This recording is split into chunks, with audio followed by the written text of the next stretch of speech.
what could be done to keep artists safe? You know what I mean? Like something there has to be something that gives way after this Takeoff incident. Yeah, you know, it's tough though because unfortunately our community, the black community, has been sieged by violence for so long that we're used to just navigating around it, figuring out a way that we can live with it. And so I'm hesitant to say that we need to stop going places, we need to stop doing this, we need to stop wearing that. Right. Because you have flashy jewelry because you worked hard to buy it, right? Yeah. So I think there does need to be a community conversation about what we can do, how we can mobilize and politically force our leaders to address this very pervasive issue. I would like to see a lot of rappers and label owners and industry leaders have a collective conversation with the people in charge whose job it is to get violence and guns off the street. They can force this conversation in a way that hasn't been had. Yeah, there are some community issues that we need to face, but that's not the only solution. There are elected people whose very job it is to make sure that the people are safe.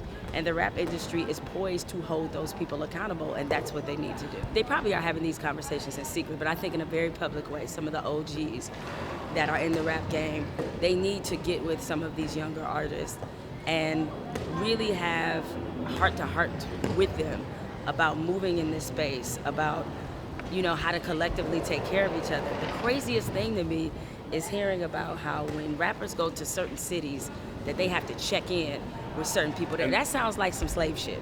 Like it really does. Like a restriction of movements. Like that's how we used to be controlled during slavery.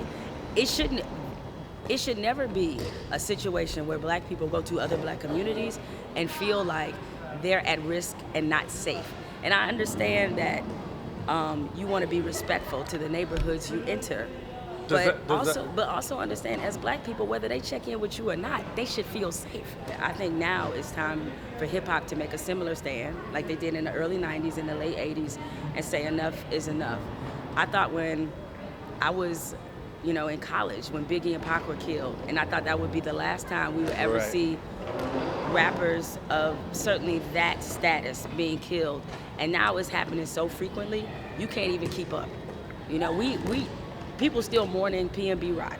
Right. And here we are faced with another tragedy just that quickly. Yeah. There needs to be some kind of big group public conversation about what is happening and why so many of our young black men who are talented and extraordinary have to lose their lives for going out to eat, for just simply existing. That needs to stop.